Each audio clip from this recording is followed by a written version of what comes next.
Well, hello and welcome to all of our viewers around the world. I'm Fiona Lang Sharp, IBCLC Director of Communications and MC here at Gold Learning. Welcome as you join us here today. I have Anne Douglas, who's here with us, who's going to be speaking at our upcoming symposium, The Early Years, which I'm so excited for. And Anne is going to be speaking on a topic of strategies for helping families to weather life storms together. Boy, is that topic ever poignant for the times that we're dealing with now. So welcome, Anne. It's so good to have you here today. Oh, great. I'm so excited about our conversation, Fiona. Thanks for inviting me. Yes, no, thank you so much for joining me. And of course, you're going to be part of our Early Years Symposium 2023.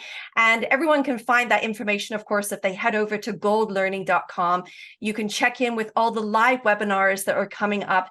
And Anne, you're going to be here with us live on September 25th. For most people, if you're joining us international, don't forget to go over to the website. You can check on the local times for you. But it is going to be wonderful to have you presenting this topic live.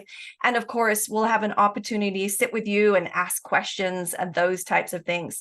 But let's dive into a little bit about the topic and get caught up on really what stands out in this presentation in regards to just what you were wanting to convey to families today. Parenting through a storm. I mean, what better, I think, title or topic and all those types of things, but really what inspired you to really talk about these things? Because I feel like these are really tough things to address.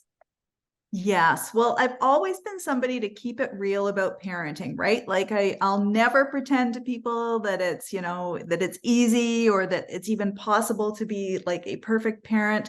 I like to sort of like speak and write from a place of empathy, recognizing that it's really hard to be a parent and it can also be really hard to be a kid. So just, I guess, if somebody wakes up that morning and they're in the mood to feel validated and supported and cared for and seen, I really hope they'll come out to the presentation. Yeah, absolutely. And of course, when they do come out to the presentation, they'll be able to engage with you live as well, asking questions, and of course, sharing perhaps some of their experiences they've had as professionals working with families in the communities, and some of the things that, maybe some of the challenges that they're facing as well.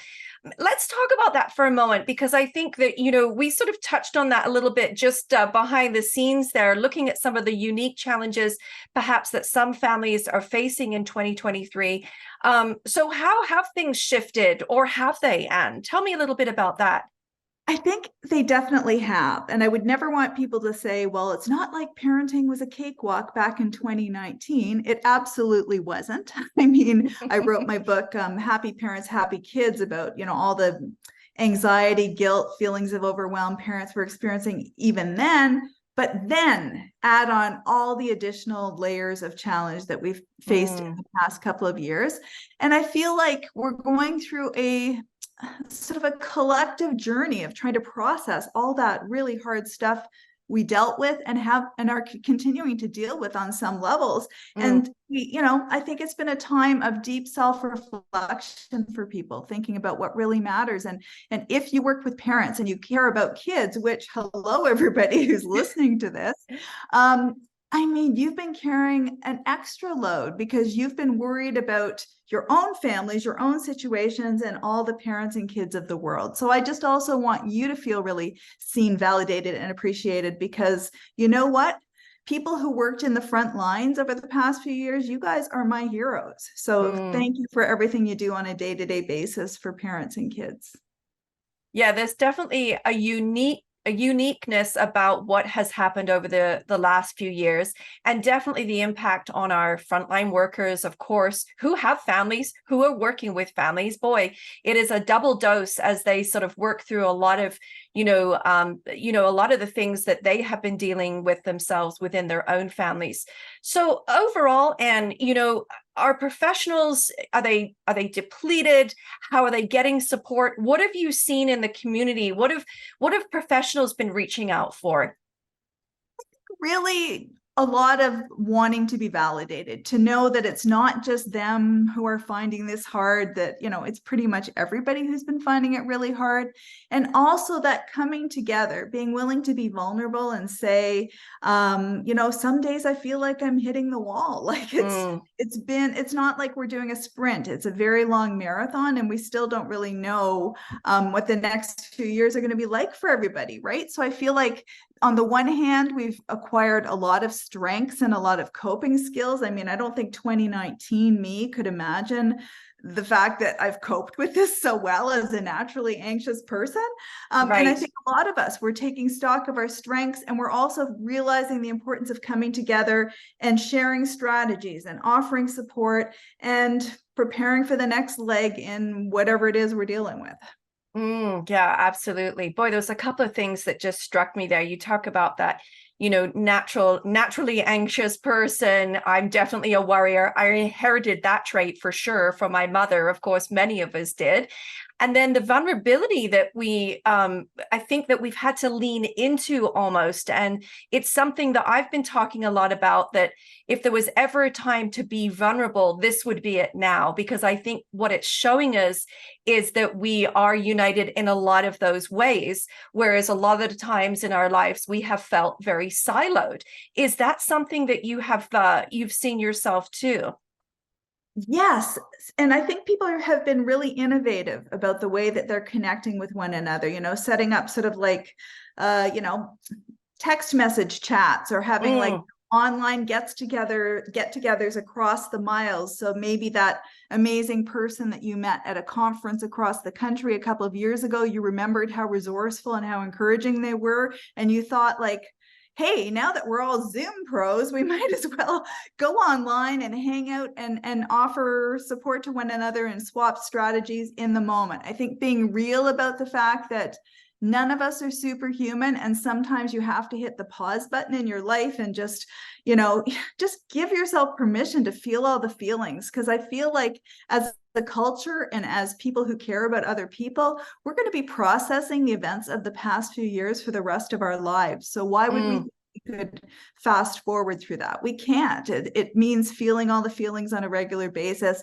So, you know, sometimes having moments of despair and sadness and grief, and then also saying, and yet, and looking at what can you complete that thought with, what's your and yet. Yeah, absolutely. I'm getting goosebumps as you're talking to this, because yes, it is so true how, we've been able to make those different connections, and you're seeing those groups and messaging groups pop up everywhere. I love your work in the fact that you have alluded to mental health, and I know that this is an important part of your work. I know that that's something that you really validate in others. So tell me now, this really is it has been a global impact. Mental health has been on the forefront again. I think it's getting highlighted in a way that we've never seen it before. We're openly talking about it more and more. Tell me about what you have noticed yourself, perhaps personally and within your network, the changes in the conversations about mental health. Well, my favorite thing is the fact that the conversations have gotten a lot more political. And I don't mean like capital P political, but just people saying, this isn't just a me problem, this is an all of us problem. And what Mm, are some of the structural things that need to shift and able to make in order to make parenting even like manageable for people today, or all mm. the people who work supporting parents, like what do they need? More investment in all kinds of different ways, and also a recognition that like this is life-changing work, whether you're a parent or somebody who works with parents. The work you do every day is an investment in the future, a gift to the future, and that needs to be celebrated and it needs to be supported. And the only way we're going to make that happen is by linking arms together and insisting on better, not just for ourselves, but for all those parents and kids who are counting on us. Wow, you couldn't have said it better, honestly. What a great way. What a great note to end on here. Well, Anne Douglas, it's been my pleasure chatting with you these last few minutes. Anne's going to be with us on September 25th. Of course, you can come live and talk with Anne and myself on the day, listen and join arms with all of your colleagues from around the world. She's going to be talking about strategies for helping families to weather life storms together. And of course, this just applies to everyone. So, be there, come and enjoy in this wonderful event. And you'll be able to also register for our early years symposium as well. You can head over to the website right now at goldlearning.com. We will look forward to seeing all of you online very, very soon. Anne Douglas, it's been lovely having you here today. Thank you so much. Thank you, Fiona. Bye-bye for now, everyone.